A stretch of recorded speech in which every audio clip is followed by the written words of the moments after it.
I'm here with Samuel Hall, the author. Can you tell me a little bit about yourself? Yes, Desiree. I'm just a farm kid. Went to school at Oklahoma State in Stillwater, and in my past life, I was an architect. Architecture took me from southern Africa to the Arctic Ocean, and my other activities. I've traveled about 30 countries, I guess. But writing is really my passion, and although I'm not John Grisham or anything like that, but I enjoy it very much, and writing is something that it's pretty much a self-taught art, but you've got to expose yourself to good writers. Yeah. I grew up over in the Panhandle in Beaver County, and after I graduated from university, I went into the Army and served there, and then after that, came back to Oklahoma for a couple of years, and then moved to Oregon, where my home is now. Wow. Yeah. A long ways away. It is. What kind of books do you tend to go towards as far as themes? For myself, what I like to read are things like John Krakauer, and I also like Walter Wangerin, C.S. Lewis. I like Stephen King, Jodi Picoult, and there are others I can't think of right now, but there are a lot of very talented people. Yeah. How many books do you got out, and what are you planning on in the future? Well, I just have this. This is my first novel, A Daughter of the Cimarron, and it's. I classify it historical fiction, even though it's a story of my mother and my dad. It's not a tribute. In fact, a fellow writer whom I know and see fairly often, he said there would be any interest in it, because who would be interested in a woman with no platform or whatever? But the time setting for this is 1928 through 1941, which is a tough time. A lot of people are interested in that now, and have been for some time, as you know.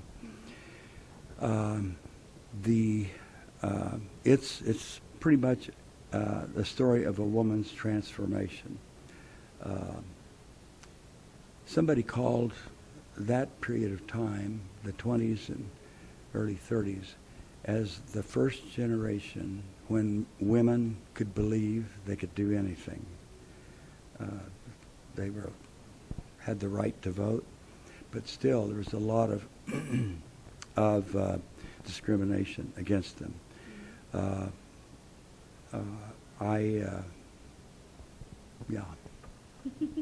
That really prompted a lot of it, because my mother had to do a lot of things that most people would not be able to do, man or woman. That's awesome. Alrighty, well, thank you for your time. I've got, if you want more. If you want more, if you want to talk more, Yeah. go for it. I'd say this, Desiree, that we all have fears which govern our lives, and we all we believe certain lies about ourselves and about the world in general. And that was really Claire's issue. She was an attractive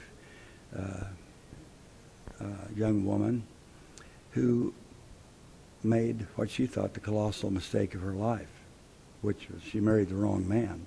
No. and then it reached the point where she couldn't stay with him. And divorce in 1928 was anathema. It just, she didn't even think she could come back home. But what Claire had to do was she thought, she wanted husband, kids, home. Really, what she really wanted, and she didn't realize it until she'd gone through the process of several years, she wanted acceptance. And you don't get acceptance unless you reveal who you are. So, yeah, her issue was that she had not learned to establish personal boundaries, and just in a social sense. So she was pretty much a doormat, but she came out of it really remarkably well. And the sequel, which I'm working on now, will show that. But it's she only had a 9th grade education, plus beautician school, which her mother didn't really agree too much with that. But she put herself out. She stepped out, and my father died when I was fairly young. I was one of 3 boys. So I have a impulse within me to encourage young people to believe in themselves, to be transparent, probe the truth. But truth is that we've always got to deal with that, and that through that authenticity, which everybody would like to think they're authentic. Yeah. Yeah. That's what I hope comes out of this, and also a message of hope. Yeah. I really appreciate this opportunity to talk with you. Yeah. Appreciate the time. The novel sounds amazing. I actually might have to pick that up. It's a neat little history background. But appreciate your time. Good luck on your endeavors with this.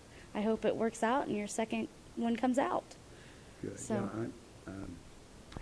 Yeah, besides the sequel, I'm also working on a memoir of my time in Africa. Yeah, I worked in Africa, took my family over there. That was